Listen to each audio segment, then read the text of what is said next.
اولا الفوز على الرأس الاخضر والوصول الى 5 نقاط والاحتلال للوصافة. نروح تاني المجموعة فنلعب تاني المجموعة اللي بعدنا اللي هي ال5 بتاعت المغرب. التعادل مع الرأس الاخضر، ولكن بشرط ان منتخب غانا يتعادل مع موزمبيق، وبالتالي منتخبنا هيبقى عنده 3 نقاط، غانا نقطتين، موزمبيق نقطتين، احنا 3 برضو نتأهل بالوصافة.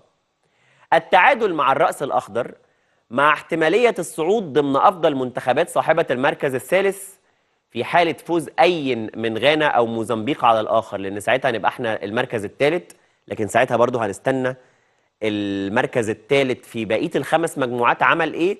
هل احنا واحد من أحسن 4 منهم ولا لأ؟ تونس النسخة اللي فاتت تأهلت ب3 تعادلات من دور المجموعات وكسبت نيجيريا أول المجموعة بتاعتنا وقتها، فممكن تحصل، لكن طبعا كل نسخة وعلى حسب